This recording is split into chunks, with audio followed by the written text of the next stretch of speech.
Assalamualaikum warahmatullahi wabarakatuh.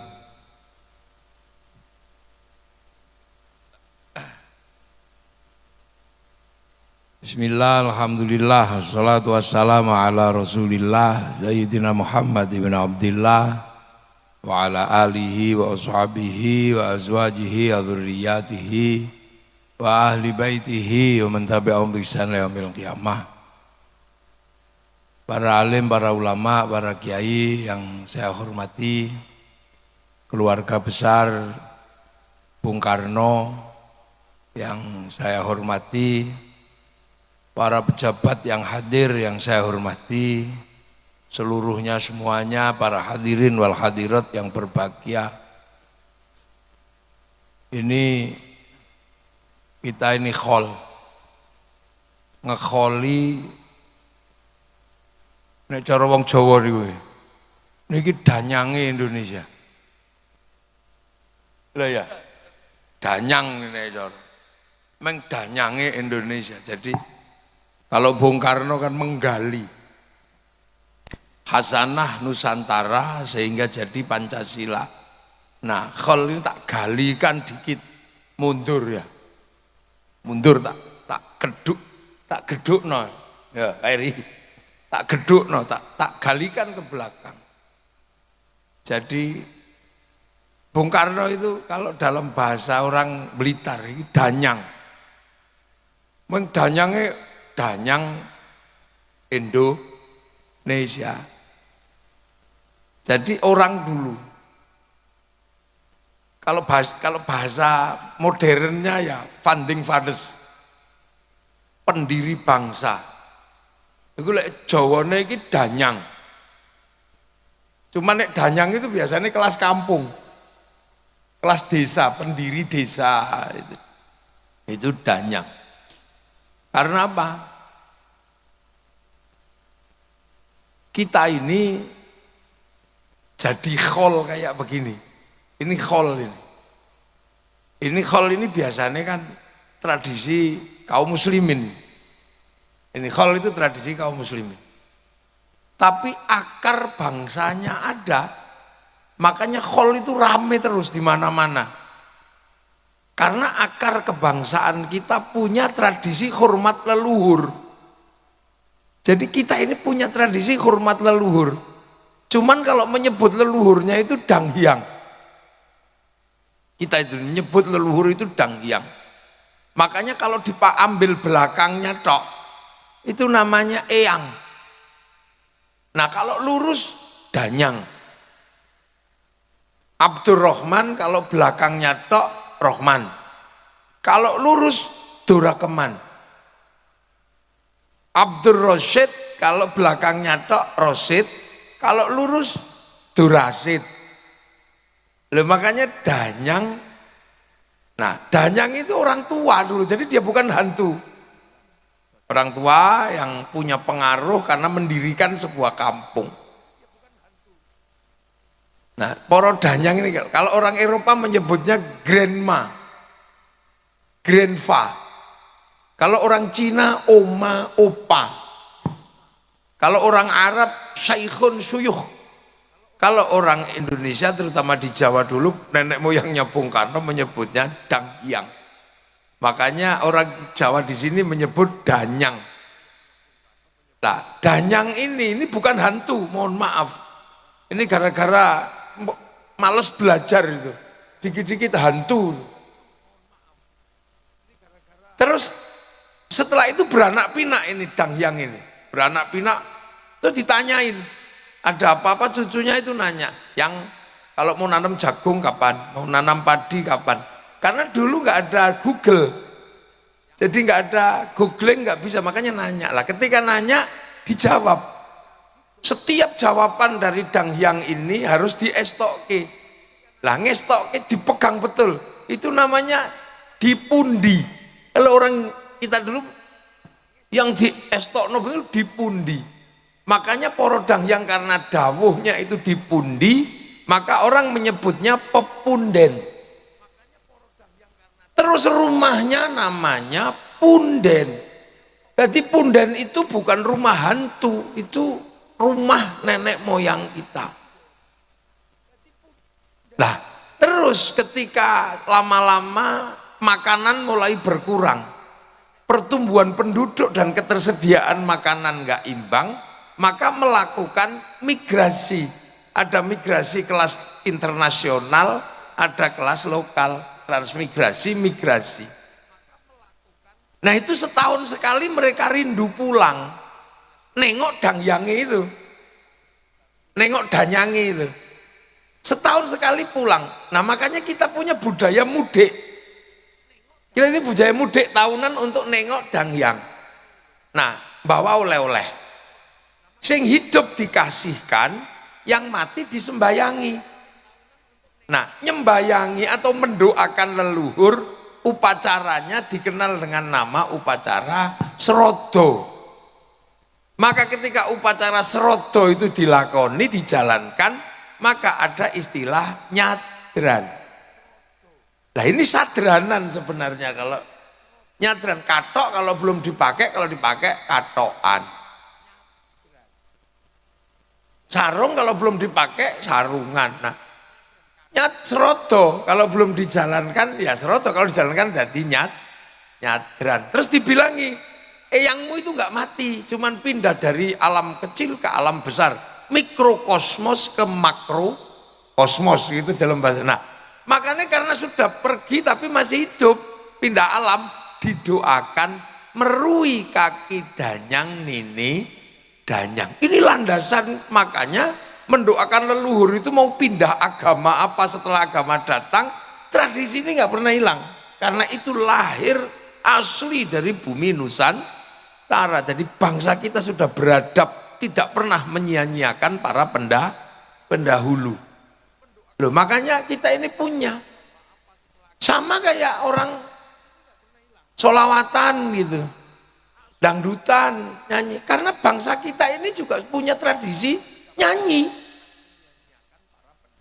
Makanya kalau ada konser, ada apa gitu, pengajian, ada konsernya ya, karena kita punya tradisi nyanyi dari dulu nenek moyang kita. Sampai hari ini kan kita punya tradisi nyanyi. Di Jawa misalnya ono semut nyanyi, semuti rengan-anak kebo bongkang nyanyi, weru mentok nyanyi deh, tok mentok tak kandani, weru pipo nyanyi, tak duduk nganggu pipo ledang. Loh, sampai bojone minggat itu nyanyi kok, dang Bali Yosri nyanyi. Loh, bahkan silet itu dinyanyikan kalau orang Jawa.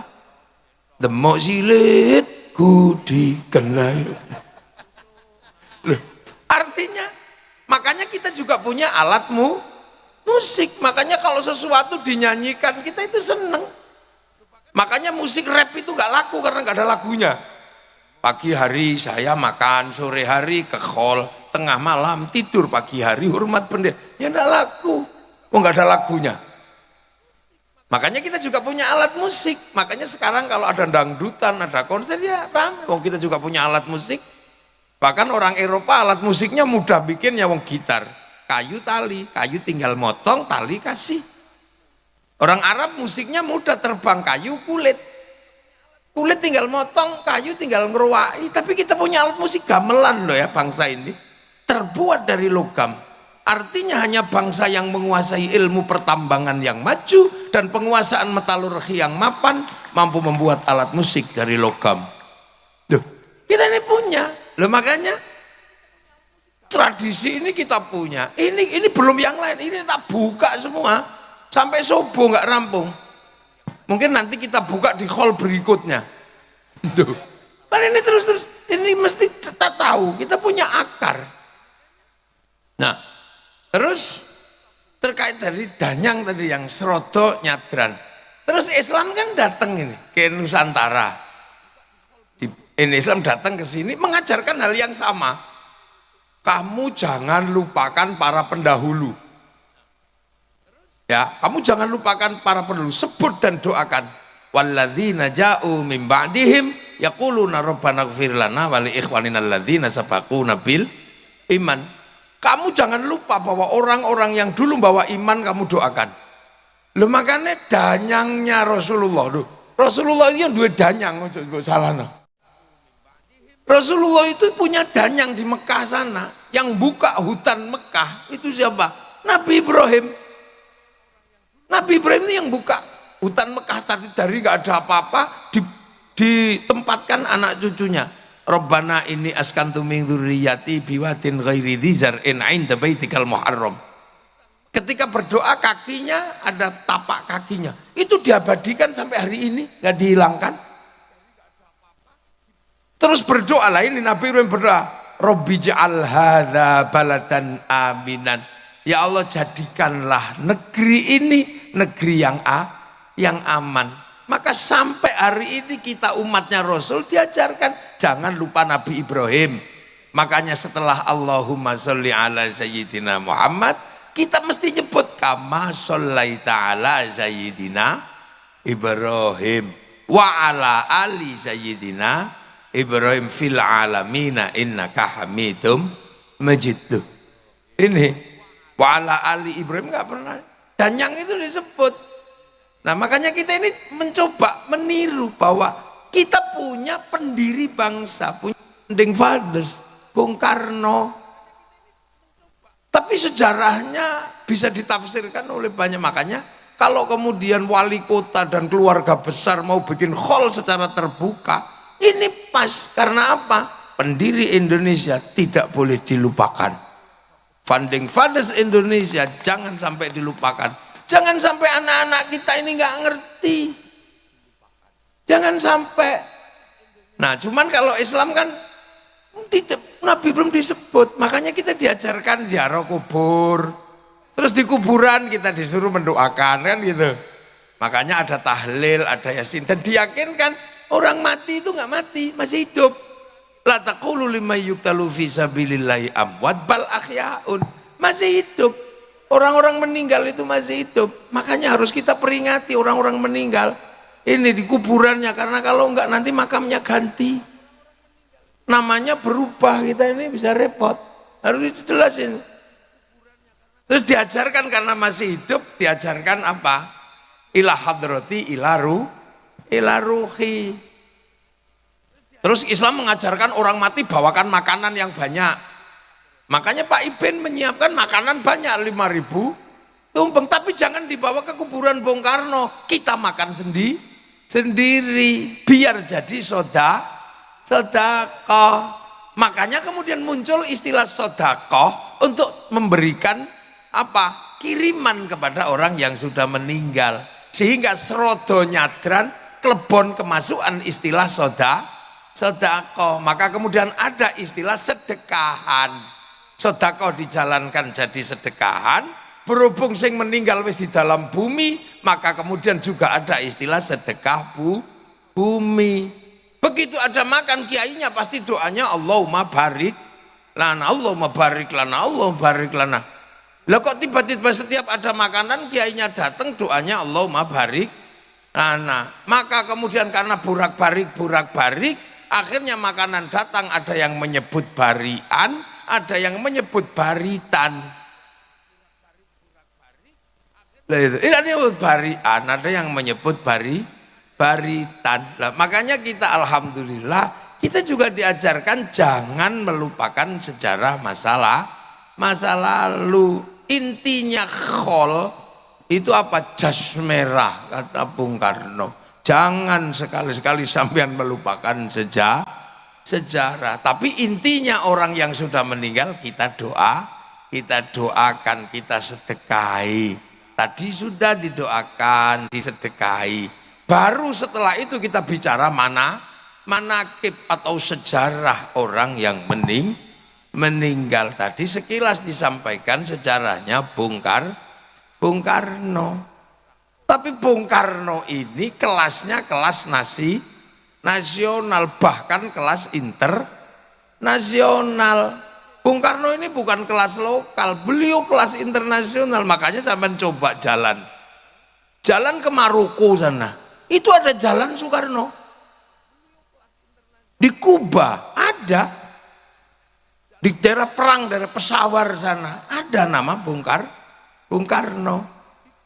Bahkan sampean kalau mengaku Indonesia gitu ziarah ke makam Imam Bukhari, Orang tahu, oh ya Indonesia, Soekarno, jalan.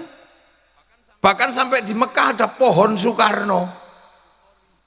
Jadi Bung Karno ini kelasnya kelas internasional. Karena apa? Karena nation state yang beliau bangun berjejer dengan nation state negara lain. Karena Bung Karno yang pertama berbicara bagaimana membangun bangsa. Ini gimana cara membangun bangsa? Karena bangsa kita ini kan sudah bangsa yang sudah utuh, sudah kuat. Sebagai nation kita ini sudah jalan sebagai bangsa. Kita mengenal bangsa Singasari, kita mengenal bangsa Majapahit. Bahkan bangsa kita bukan bangsa yang main-main. Makanya Bung Karno tidak pernah melepaskan bagaimana menggali masa lalu. Karena kita punya kekuatan untuk bikin bangsa dan negara. Berbicara tentang strategi politik, kita punya kitab Negara Kertagama. Kita punya pelajaran bagaimana membangun Majapahit yang beraneka suku, beraneka ragam. Kita bisa baca dari situ. Jadi kita mungkin sebelum kita baca bagaimana masa lalu Cina, masa lalu Afrika, kita sudah punya masa lalu. Kita punya negara. Tahun 300 kita punya negara namanya Kutai Kartanegara. Tahun 500 kita punya kerajaan Kanjuruhan di Malang, sekitaran Blitar. Tahun 500 dikit kita punya kerajaan Kalingga dengan Ratu Sima. Di Palembang abad ke-7 sudah ada Sriwijaya. Jadi kita komplit. Ketika Rasulullah lahir tahun 571, kita sudah punya negara. Bahkan ketika dunia luluh lantak oleh Mongolia tahun 1250, sehingga Arab jatuh ke Mongolia, Cina jatuh ke Mongolia, Eropa jatuh ke Mongolia, maka ketika Mongolia mengarahkan armada multinasionalnya ke Nusantara, apa kita takut sama mereka? Enggak. Apa yang terjadi?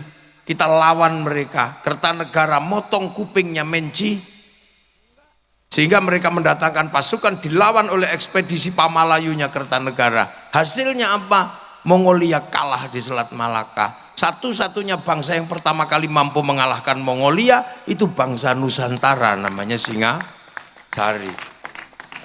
Jadi makanya jangan heran ketika Belanda kok ngajak perang, rampung. Salahnya Belanda itu ngajak perang. Salahnya penjajah itu ngajak perang. Lupa bahwa bangsa ini jago perang.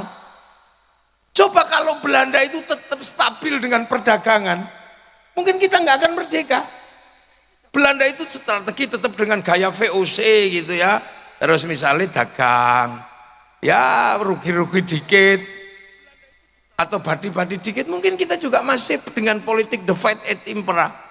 Tapi begitu dia ngajak kelahi, dia lupa bangsa ini dari dulu tukang kelahi. Makanya jangan sekali-sekali kita ngajak kelahi orang Indonesia, habis sampean. Lah ya kan? FPI begitu ngajak kelahi, habis sama bangsa Indonesia. Tadinya aman-aman saja karena gak ngajak kelahi, maka bangsa ini jangan diajak kelahi. Karena begitu sekutu ngajak kelahi di Surabaya, apa bangsa ini takut? Enggak. Dan sebagai catatan, satu-satunya bangsa yang merdeka karena perang dengan penjajahnya hanya Indonesia. Jadi salahnya Belanda aja ngajak gelut. Makanya kalau di Indonesia ada orang kok dikit gitu, ya mesti kalah wong kene iki tukang gelut cilik-cilik. Ya ta. Surabaya kalah cacak menang cacak. Duh iya. Makanya kita ini jangan diajak kelahi. Jadi di Indonesia itu jangan ngajak kelahi lah. Karena kalau ngajak kelahi nggak ada yang lebih kuat. Salahnya Belanda itu ngajak kelahi maka dilawan di Surabaya. Sekutunya diprovokasi ngajak perang. Nah, situasi-situasi yang seperti ini kemudian dirangkum oleh Bung Karno. Sejarah masa lalunya seperti apa, bagaimana penghuninya seperti apa, ini terus dunianya seperti apa. Mungkin suatu saat mesti harus ada, kita baca di bawah bendera revolusi. Itu tulisannya Bung Karno yang luar biasa, yang luar dirangkum semua. Nggak ada satupun yang nggak dirangkum oleh Bung Karno. Mulai dari gerakan musik ya dirangkum di situ. Musik ngakek-ngok aja dipikir sama Bung Karno. Iya kan? Kemudian Islam Sontoloyo sudah dipikir sama Bung Karno. Jadi Bung Karno, Elvis Presley udah dipikir, Bung Karno mikir. Jadi Bung Karno ini kadang kalau kita baca ini orang memang tidak pernah mikirkan dirinya sendiri. Mau apa aja dipikir. Makanya ketika Bung Karno itu memikirkan sesuatu yang besar, ini Bung Karno menjadi traffic daripada nation state. Lalu lintas politik, lalu lintas ekonomi, lalu lintas agama bisa ditampung oleh Bung Karno. Kiai ngomong hanya ngomong agama. Politisi hanya ngomong politik. Budayawan hanya ngomong budaya. Tapi nation state butuh struktur yang paling mapan untuk menjadi traffic daripada pembicaraan seluruh anak bangsa. Dan itu ada pada Bung Karno. Itu bedanya. Makanya sampean kalau mau jadi orang sekelas Bung Karno harus bisa jadi traffic semua kepentingan. Kalau kemudian lalu lintas yang bisa lewat di kamu cuman orang yang seneng artis tok, ya kamu nggak akan ketemu dengan orang yang seneng patung. Orang yang seneng patung nggak akan lewat kamu karena kamu nggak suka patung. Orang yang seneng musik nggak akan lewat kamu karena. Nah, Bung Karno ini bisa menjadi traffic dari semua kepentingan bangsa. Walaupun beliau lahir dari politik etis, di mana Belanda memberikan hak pada pribumi untuk sekolah. Dulu. Nah ini Bung Karno. Jadi ditinjau semua sama Bung Karno. Sejarahnya seperti apa gitu. Nah itu butuh. Nah untuk kebutuhan itu makanya kita bisa melihat Bung Karno berani mengambil sikap. Dan monggo Bu Sukmawati monggo.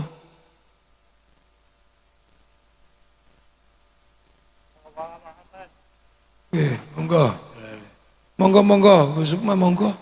Nggih. Monggo lah jenengan WA kula bal-balik niki. Kula pun disiki dine gak teko. Monggo mriki. Nggih. Nggih, monggo. Monggo lenggah. Oh ini. Jadi kira-kira Bung Karno itu wajahnya yang gak jauh-jauh lah dari Bu Sukma, dari putrine. Terketake nekate ya podo. Jadi sekali lagi bangsa ini itu arusnya banyak. Jadi karena kita ini puluhan suku, puluhan bangsa, puluhan agama, kepercayaan, dan ini semua membawa arusnya masing-masing. Semua punya ceritanya masing-masing. Semua punya ceritanya. Nah, yang mampu merangkum itu, nah itulah Bung Karno.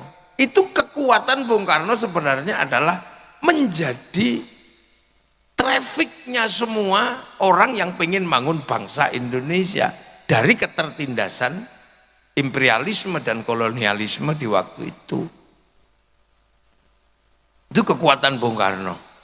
Jadi Bung Karno bisa ngomong apa saja. Itu nggak mudah. Orang punya kemampuan untuk bisa ngomong apa saja. Dia bisa. Dan itu kita bisa baca di bawah bendera revolusi. Sampean juga sama. Orang punya potensi kalau orang bisa menjadi lalu lintasnya orang banyak. Makanya para pemimpin ini bisa jadi wali kota. Itu ya trafficnya orang banyak, partainya banyak, alirannya banyak. Loh, makanya kiai juga sama. Kiai kalau bisa menjadi traffic orang banyak, ya dia akan hadir menjadi eksistensi yang cukup bisa mewakili kepentingan orang banyak. Di zaman itu Bung Karno bisa. Nah itulah makanya ada istilah beliau ini pendiri. Makanya orang nggak komplain ketika Bung Karno yang akan baca proklamasi, orang nggak mungkin karena merasa semua terwakili. Semua merasa diwakili oleh Bung Karno. Yang kelompok agama diwakili, kelompok modernis diwakili, kelompok ini diwakili. Sehingga bisa merangkum itu semua. Nah, rangkuman itu kemudian kita bisa lihat yang paling kita pahami rangkuman dari apa yang terjadi traffic itulah yang kemudian kita kenal dengan Pancasila. Itu rangkuman Bung Karno. Bahwa di Indonesia orang tidak mungkin menjauhkan diri dari Tuhan. Apapun Tuhannya, apapun kepercayaannya, orang Indonesia nggak mungkin tidak bertuhan. Dan sejarah bangsa ini tidak pernah melepaskan dan meletakkan Tuhan menjadi kelas 2, Tuhan menjadi kelas 1. Semenjak zaman lahir agama kepercayaan, yang namanya kapitayan itu Tuhan sudah tertinggi. Tan keno kinoyo ngopo. Kedatangan Hindu, Tuhan juga tetap tertinggi. Makanya kasta yang ngomongin Tuhan itu kasta tinggi. Namanya Brahmana. Dia bukan kasta kelas 2, dia kasta kelas 1. Tuhan tetap yang tertinggi. Loh, makanya ketika merangkum ini semua jangan pernah sekali-sekali orang Indonesia melupakan landasan Tuhan. Makanya nomor 1 itu ketuhanan. Nah, setelah ngurus urusan ketuhanan jangan pernah melupakan bahwa urusan kedua adalah urusan manusia. Karena pergerakan dunia ini pasti karena manusia. Dunia ini ada dan kita bisa nikmati karena ada manusia. Kalau cuman sapi tok, itu dunia nggak bergerak karena sapi monoton. Kalau dunia itu hantu gitu, enggak, dia monoton. Tapi berhubung dunia ini manusia, ini nomor 1. Coba, manusia yang kita lihat sederhana ini menggerakkan dunia. Bibir manusia itu menggerakkan pabrik lipstik, asetnya triliunan. Makanya semalam saya di PDI Jogja saya bilang, kalau bisa itu kita ini punya patung manusia. Jadi kalau bisa sampean itu di rumah itu punya patung manusia, bukan untuk disembah atau apa. Tapi sampean hitung apa yang bergerak di dunia ini yang bersandar pada manusia. Kamu bikin patung aja manusia gitu. Itu kepalanya itu menghasilkan industri topi, industri semir, triliunan di situ. Kopiah, topi, kemudian rambut menghasilkan semir. Di dalam rambut menghasilkan kutu menghasilkan pabrik peditok. Loh, itu kalau dunia ini apa yang tidak bergerak dari manusia? Maka setelah urusan Tuhan, ini kuncinya di manusia. Coba, ada negara yang hidup cuma dari muka manusia, ada. Prancis, dia cuma hidup dari blush on, dari lipstick. Lihat gigi manusia melahirkan apa? Pabrik odol, pabrik sikat. Itu di kepala ini asetnya triliunan. Jadi kalau kita berbicara manusia, jadi ojo sembrono zaman dengan manusia. Cuman kadang kita nggak pernah mikir manusia, kita cuma begitu mikir kambing lupa manusia. PDI begitu mikir banteng lupa jangan. Banteng lali menungso. Manusia, iya. Mata ini melahirkan industri moto triliunan asetnya, sampai apa itu yang namanya hidup ini mah itu orang bisa hidup, ibu-ibu ini bisa hidup itu karena apa? Alis ini, ya Allah, triliunan. Jari ini menghasilkan industri kuku, ini potong kuku, manikur, pedikur. Loh, ini bergerak. Makanya setelah Tuhan menciptakan dunia ini, kamu lihat manusia dulu. Manusia, jangan sembrono. Mau nindas, mau ditindas, mau perang, mau apa, kuncinya ada di manusia. Nggak ada perang sapi, nggak ada. Sapi bisa bertarung karena dinaiki manusia. Kuda berkelahi karena dinaiki manusia. Coba. Ada negara-negara manusia yang bisa hidup. Lihat manusia ambekan, bikin industri oksigen. Yang kemarin ketika COVID, betapa mahalnya oksigen, yang orang Blitar nggak pernah kepikiran. Baru kepikiran oksigen itu cuman kalau ada entutnya baru kepikiran cari oksigen. Bayangin, dunia ini bergerak ini di manusia. Turun ke bawah dikit, itu ada di pantat, menghasilkan industri kursi. Begitu berbicara yang keluar dari pantat, ada industri pempes, triliunan itu asetnya. Loh, jangan dikira itu sederhana. Begitu nya nggak keluar, ada industri dulkola. Begitu keluarnya terlalu lancar, melahirkan industri pabrik obat mencret. Diapet, terus stop lu, modio lu, coba sampean naik dikit bagian depan, menghasilkan industri kondom. Loh, coba, loh, itu industri. Jadi dunia ini bergerak itu di situ. Makanya kemanusiaan ini tidak boleh sampean tinggalkan setelah urusan Tuhan. Dan setelah itu sampean harus mikir. Makanya para pemimpin kepala daerah ini harus punya patung. Pak Ibin, lu santri kula niku Ibin niku. Kula sing ngomong niku mbiyen ning Jogja. Saiki dadi wali kota ya wis top. Dadi muridku wis ono sing dadi wali kota. Top, makanya berapi-api.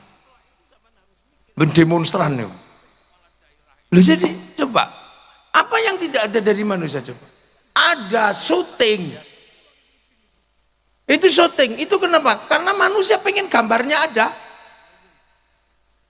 Ada rokok karena manusia ngantuk. Coba, nggak ada satupun di dunia ini yang nggak berhubungan dengan manusia. Makanya manusia harus mendapatkan prioritas kedua setelah ketuhanan. Tapi ingat satu prinsip, manusia nggak bisa mandiri, manusia nggak bisa independen. Dia butuh dengan yang lain, butuh lingkungan, butuh manusia yang lain. Manusia nggak bisa hidup sendiri, sudah. Makanya konsep kehidupan begitu, manusia nggak bisa berdiri sendiri, dia butuh orang lain. Pengen cantik butuh orang Prancis. Kita minum di sini butuh Danon. Kita butuh macam-macam. Manusia nggak bisa hidup sendiri. Makanya ketika manusia nggak bisa hidup sendiri, sama Tuhan, kamu manusia hidupmu karena makan. Maka ketika kamu makan, jangan melupakan yang lain, bahwa di dalam makananmu ada intervensi, ada keterlibatan orang lain. Makanya manusia yang paling nyata hidupnya karena makan, maka makan mengingatkan kita bahwa makan tidak independen. Maka doanya Allahumma barik lana. Kenapa bukan barikli? Kenapa berkahilah kami dalam makanan? Karena makan kita melibatkan orang yang kadang kita nggak tahu tempatnya di mana, sukunya apa, agamanya apa. Kita makan nasi. Begitu kita makan nasi, pasti di situ melibatkan sawah karena sapi ditanam padi itu. Begitu sawah melibatkan negara, melibatkan menteri ATR, melibatkan BPN, karena kalau enggak sawah pasti perang. Setelah padi itu ditanam, kita melibatkan pabrik pupuk. Entah di mana pabriknya kita nggak tahu. Kita nggak tahu pabriknya di mana. Siapa yang bikin insinyurnya? Begitu kita panen, kita melibatkan mesin pemanen. Begitu kita masak nasi, kita melibatkan pabrik kompor. Kita melibatkan pabrik LPG. Kita melibatkan pabrik apa? Rice cooker. Itu dunianya di mana kita nggak tahu. Jadi makan itu transnasional. Dan sembrono. Begitu nasi itu ada di piring, kita melibatkan pabrik piring. Begitu kita makan ada bumbunya. Yang nanam bumbu di mana kita nggak tahu. Yang nanam bawang di mana, yang nanam merica di mana. Begitu kita makan enak, bumbunya karena dikasih garam. Yang bikin garam kampungnya Pak Said Abdullah ini, Madura. Dan kita kadang curiga sama orang Madura ketika bikin garam. Kita curiga, jangan-jangan ditambah garamnya itu kencing dia. Makanya orang Jawa curiga karena takut dikencingi, maka produknya dikasih nama uyah. Karena khawatir pas bikin nguyuh. Oh jangan-jangan pas bikin uyah nguyuh, makanya dibikin uyah sama uyuh. Kira-kira, tapi kalau enggak ya syukur. Ini di mana kita nggak tahu. Setelah kita makan, kemudian kita ngambil anggur merah. Anggur merah bukan tanaman Indonesia. Lihat kalau nggak Cina, New Zealand, Australia, Amerika. Itu berarti apa? Butuh impor. Kalau berbicara impor berarti butuh negara. Negara menunjuk Menteri Perdagangan. Menteri Perdagangan menunjuk eksportir, importir. Di situ pasti ada bill of lading, ada letter of intent. Ada obligasi. Loh, mbok kira menungso itu tanpa persatuan urip, enggak mungkin. Makanya di dalam agama sudah diajarkan tulang kehidupanmu adalah makan, maka ketika kamu makan jangan kamu lupakan bahwa ada intervensi, ada keterlibatan orang lain, maka Allahumma barik lana. Maka agama pun ketika berbicara tentang kebenaran itu bersama. Makanya mayuridillahu bi khairan yufaqihu fiddin. Yang dikehendaki menjadi baik oleh Allah dikasih ngerti urusan agama. Ini tak ajak ngaji nahwu. Khaironnya di situ nakirah. Maknanya khairon kamilan, kebaikan yang sempurna. Baik sempurna bukan milik manusia, itu milik Allah. Makanya kalau ada manusia baik pasti nggak sempurna. Saya tanya sekarang, pasti baik, pasti nggak sempurna. Malam ini pengajian ini baik apa enggak? Nah kalau malam ini pengajian baik, yang paling baik siapa? Ayo, ya kiainya pasti. Ya pasti kiainya. Loh kalau pengajian ini baik, yang paling baik ya pasti saya. Yang dikasih duduk meja cuman saya. Yang lain kan sudah biasa punya kursi, jadi ya, dan punya meja lah. Saya kan nggak pernah punya meja, jadinya ya ini. Makanya tadi sampean dapat makanan di sini ya enggak, wis biasa untuk panganan. Loh, tapi saya nggak boleh mengaku yang terbaik, nggak boleh. Karena saya baik terlihat di sini, diundang sama wali kota. Kalau saya nggak diundang wali kota, nggak kelihatan saya ada di sini. Nah kalau gitu baik saya apa baik wali kota? Ya nggak bisa, saya nggak datang wali kotanya jelek. Loh itu baru 2 orang sudah ribut, saya sama wali kota. Apalagi kalau sampean ikut-ikutan, yang baik ya saya, kiai, kami. Lah kenapa mau datang? Karena kalau nggak ada orang duduk di situ, ini bukan pengajian, bukan khol, ini cek sound. Loh, terus kata tukang sound yang paling baik ya kami, kiai. Lah kok nama? Nek soundnya tak pateni ya bubar katanya. Kata Pak Wali Kota, ya coba pateni rata bayar. Ya kan? Ini menjadi indah karena ya ono sing masang tenda. Padahal biasanya yang suka masang tenda ini sholatnya juga nggak terlalu rajin. Loh, mana ada baik itu berdiri sendiri. Makanya orang kalau baik jangan mengaku paling baik, karena baik itu nggak independen. Makanya karena manusia ini nggak mungkin hidup tanpa persatuan. Nah, sekarang persoalannya adalah Bagaimana orang bisa menghargai orang lain? Karena manusia nggak bisa hidup dengan dirinya sendiri. Bagaimana manusia bisa menghargai orang lain yang ada dalam hidupnya? Kiai, sholat. Ada dalam hidupnya peranan orang Cina. Karena kiai kalau sholat harus tutup aurat. Begitu tutup aurat, ini kain. Ini bikinan pabrik kain. Yang punya pabrik kain itu Cina. Jadi dalam sholat itu Cina juga hadir. Makanya kiai nggak boleh ngamuan sama Cina. Karena kalau Cinanya pergi, kitanya udah. Loh, dalam kehidupan kita nggak bisa kita ya. Kita sholat wudhu, kaum muslimin wudhu, pakai air. Yang nyiapin keran sama pipa siapa? Mas Pion. Maka kita nggak boleh anti industri. Begitu kita bikin masjid, ada pabrik semen di situ. Itu siapa yang bikin? Ya orang-orang Krakatau Steel sana. Kita pergi haji, itu pasti bayar ke bank. Maka kiai nggak boleh mengharamkan bank, karena begitu bank haram, kita nggak jadi pergi haji. Wong pilotnya nggak mau dikasih duit. Loh ini, loh yang kayak gini. Makanya sekarang ada konflik Yahudi gitu. Hancurkan Yahudi semua, ya sisain lah dikit, jangan habisin semua. Karena pesawat itu bikinan sana. Begitu sana nggak ada semua terus mati lah, kita renang. Loh itu makanya konsep hidup ini nggak boleh orang semena-mena dia. Nah, yang menopang itu semua apa coba? Perasaan setara antar suku, antar anak bangsa, antar agama. Itu konsepnya ada di mana? Ada di Indonesia. Konsep apa? Konsep hidup yang pernah ditawarkan oleh Rasulullah Muhammad Sallallahu Alaihi Wasallam. Konsep kullukum ra'in wa kullukum mas'ulun an ra'iyati.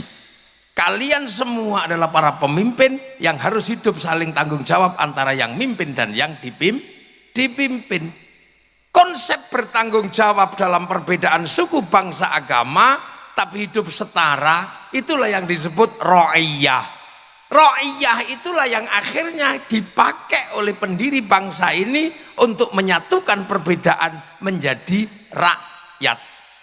Makanya Bung Karno tidak memilih konsep, tidak menerima konsep people.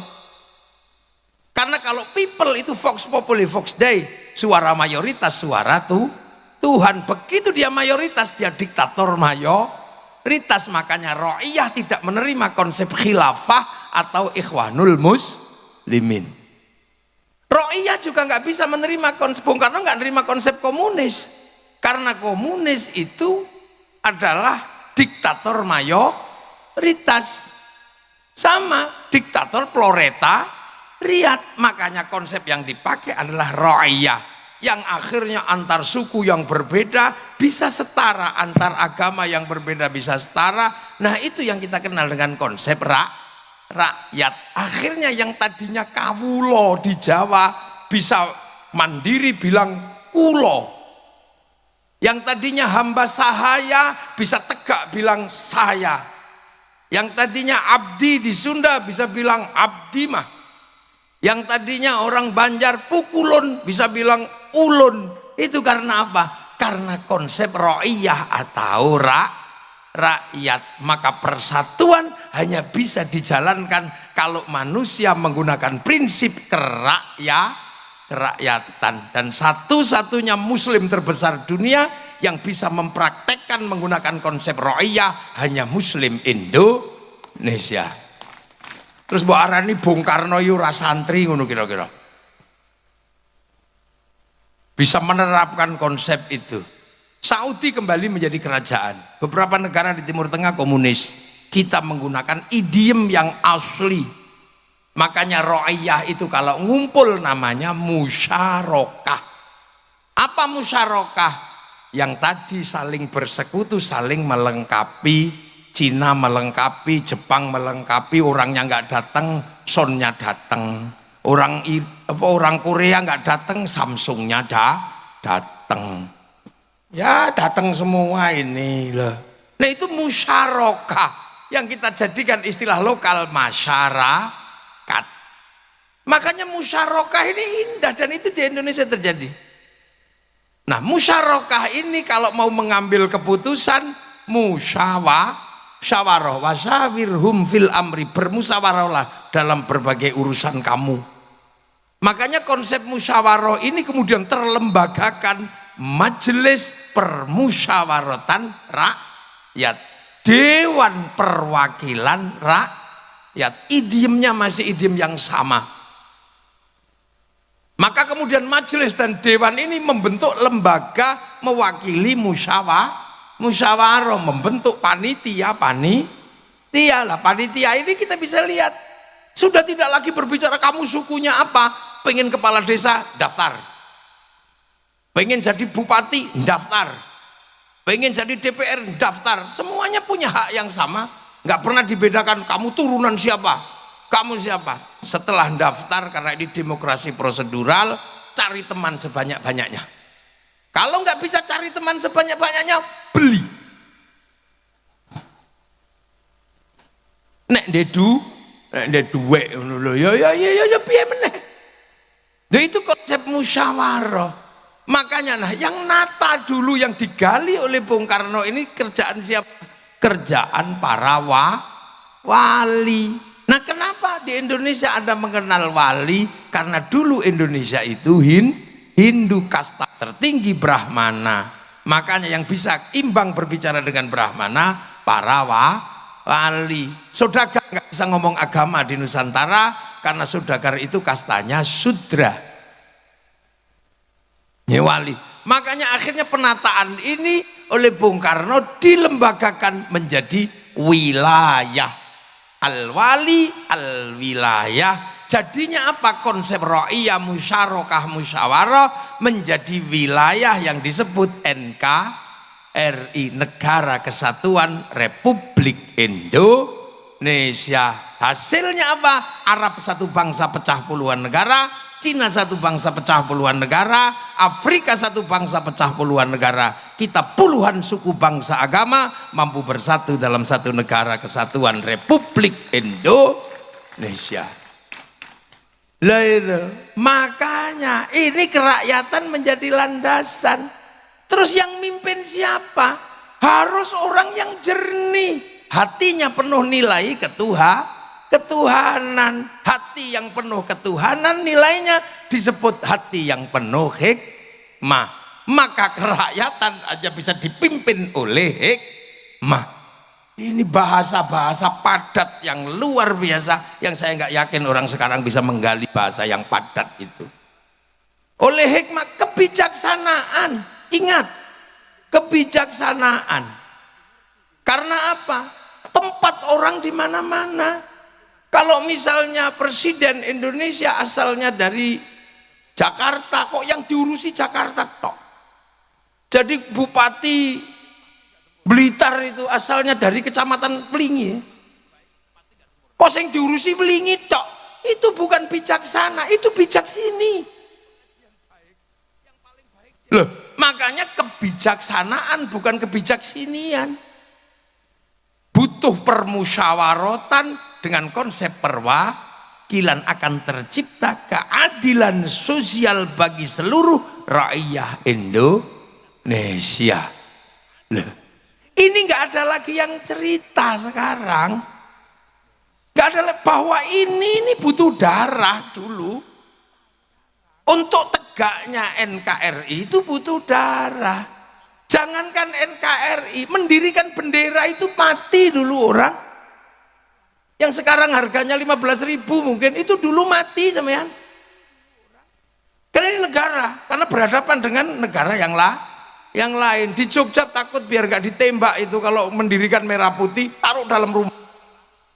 Belanda curiga, tiangnya dikasih tebu. Masih curiga tiangnya dikasih kelapa. Masih curiga tiangnya dikasih pisang. Masih curiga tiangnya dikasih kelapa, padi. Masih curiga bawa tumpeng. Begitu tumpengnya habis, padi mengering, pisang rontok, kelapa rontok, padi rontok, yang tersisa apa? Tinggal merah putih di dada kami anak-anak Indonesia. Begitu masuk Surabaya, masalah.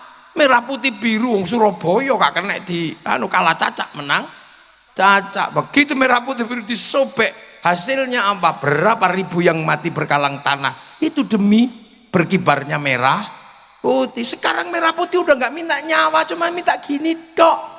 Iku ono sing alasan musyrik, ono sing alasan bid'ah. Kayaknya orang itu di zaman perang kakek buyutnya mata-matanya Belanda itu.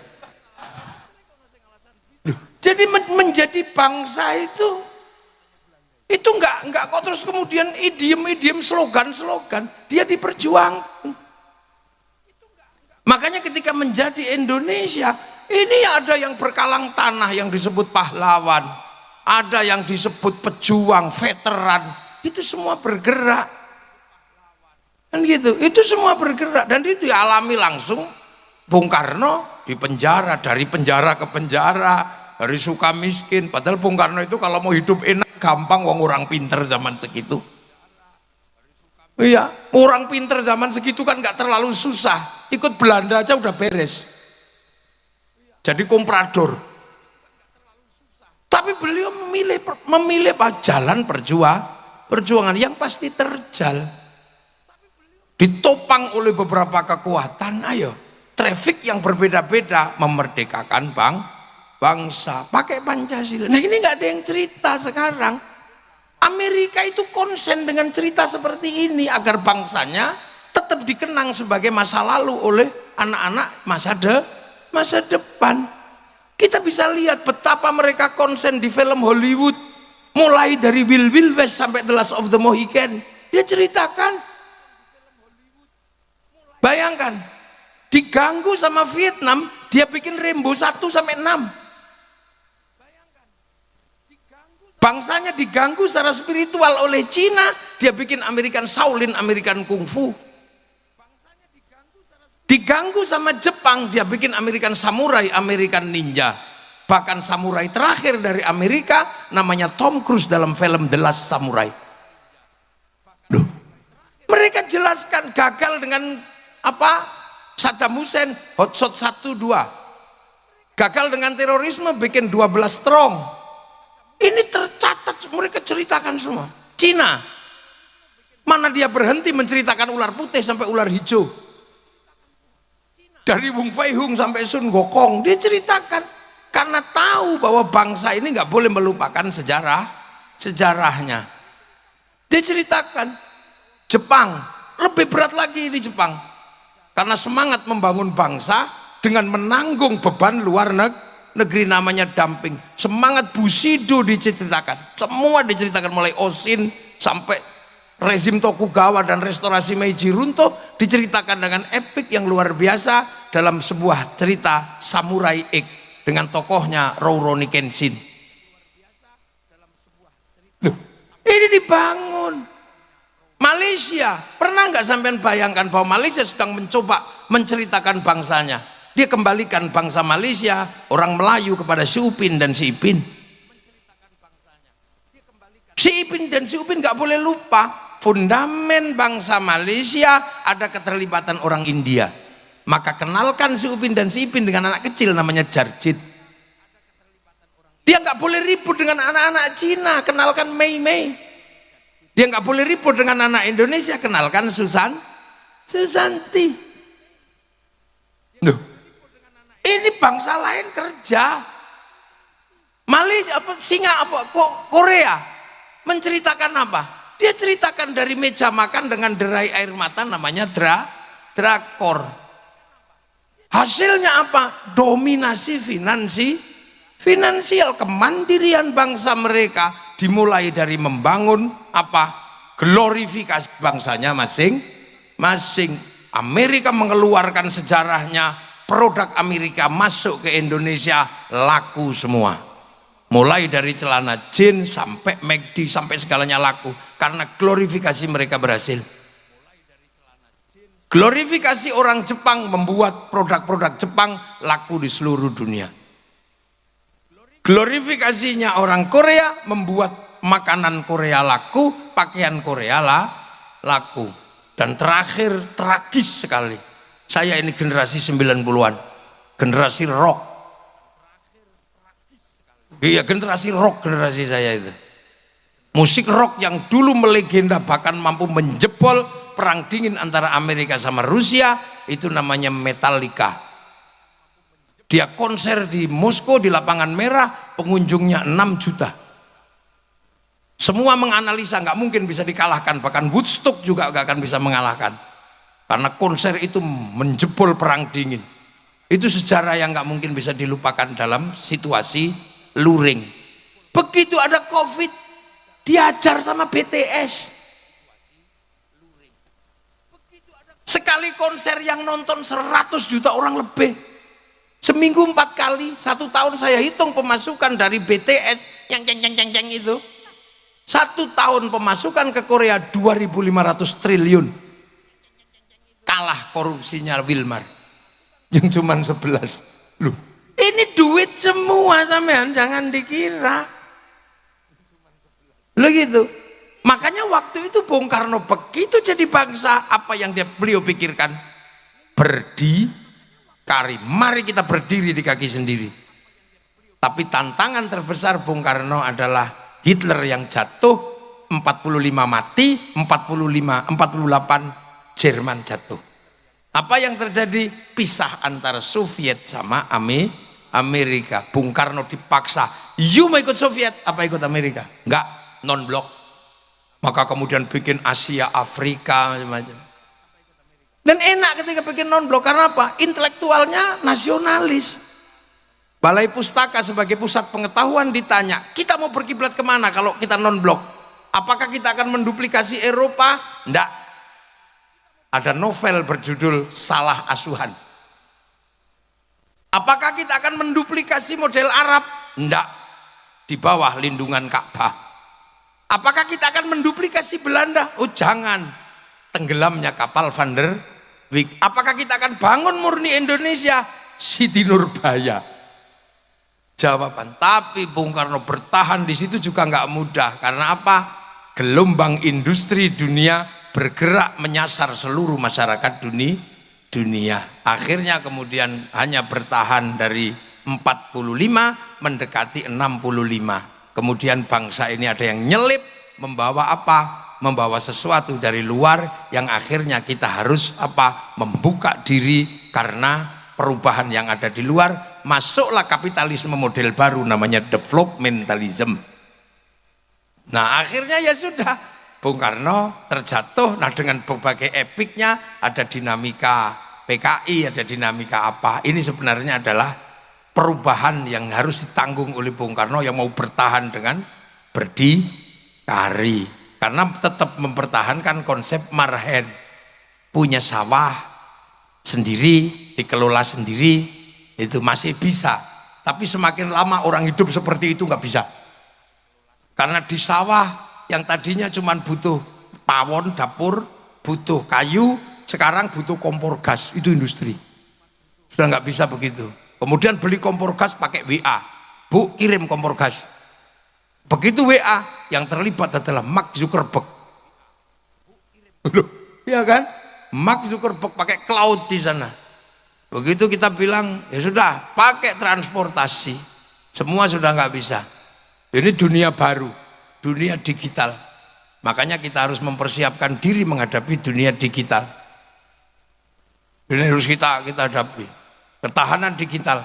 Yang paling mungkin nanti saya pesan kepada bapak-bapak yang dari Jakarta, ketahanan digital harus dimulai dari mana? Dari ketahanan kita memperjuangkan coding dan algoritma internasional kita. Kita punya huruf, tapi huruf nasional adalah huruf Latin, sehingga coding kita algoritmanya adalah algoritma Latin. Cina nggak mau.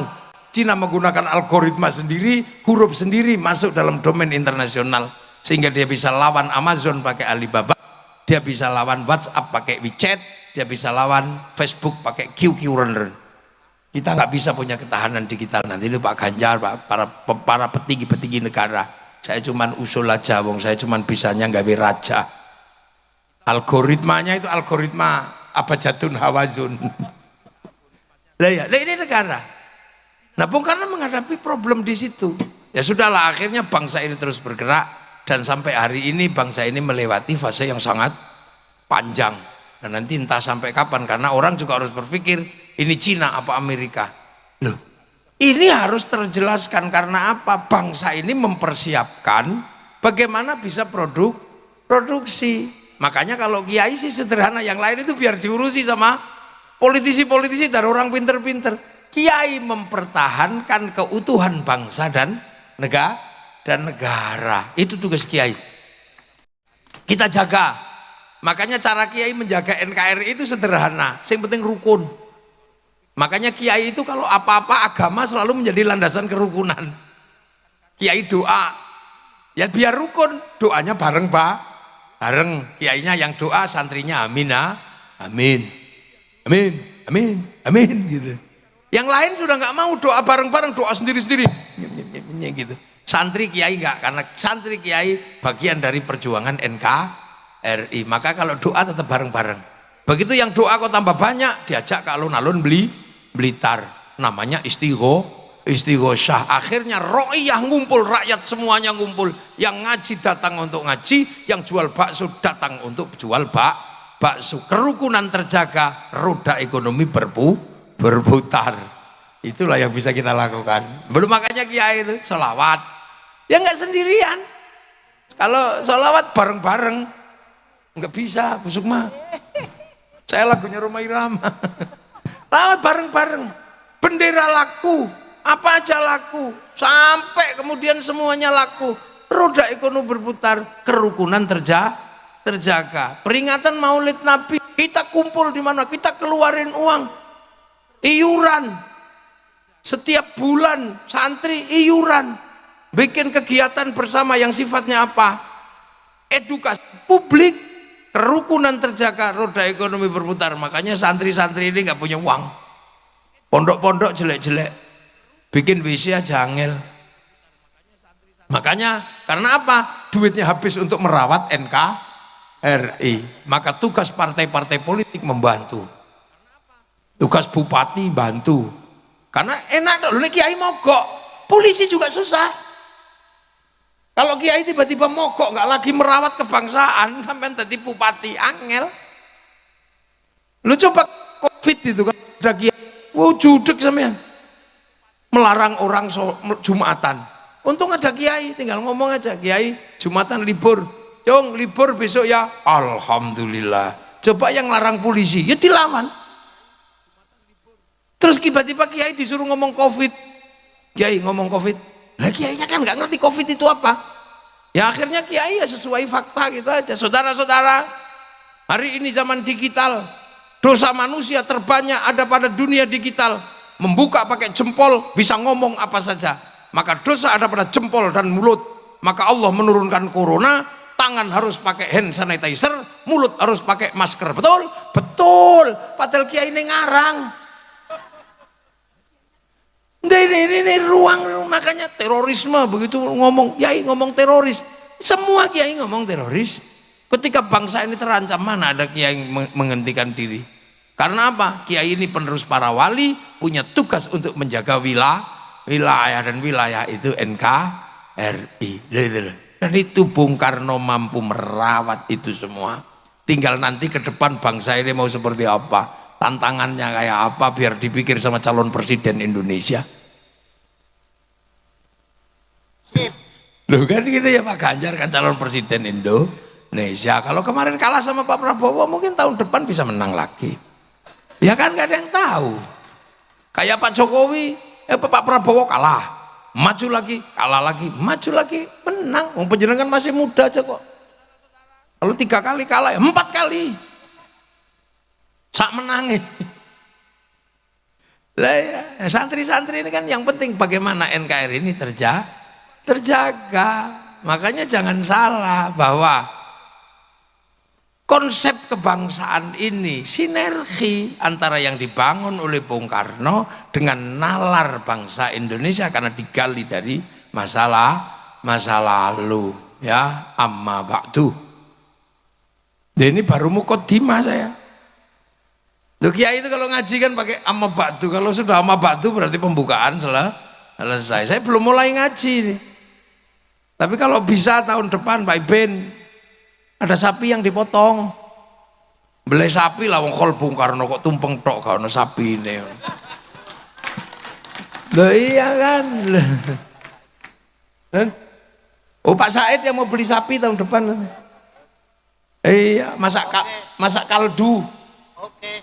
Ya jadi itu. Jadi kita ini kadang tidak lagi ada yang menceritakan kita punya masa lalu. Kita punya Bung Karno, nggak ada yang menceritakan. Hari ini anak-anak sudah nggak tahu di bawah bendera revolusi. Sementara orang Soviet, orang mana masih tahu das kapitalnya, Marx masih tahu. Orang Jerman, orang Prancis masih ngerti Levi Strauss, Montesquieu masih ngerti. Orang Yunani masih ngerti Platonis. Nah, kita tiba-tiba nggak ngerti apa-apa. Punya ayam jelek di apa bagus dikit ayam Bangkok. Punya rambut hitam di merah-merah. Akhirnya jadi LKMD Londo Komeng-Dasi. Nah itu semangat Bung Karno, itu semangat untuk mempertahankan bagaimana bangsa ini bangkit. Karena nanti produksi butuh konsumsi. Konsumsi terbesar itu berbanding lurus dengan rasa cinta pada bangsa dan negara. Makanya kita ini ngomongin bangsa dan negara, ngomongin Bung Karno. Semoga malam hari ini bermanfaat dan nanti bisa kita lanjutkan pada call berikutnya. Assalamualaikum warahmatullahi wabarakatuh.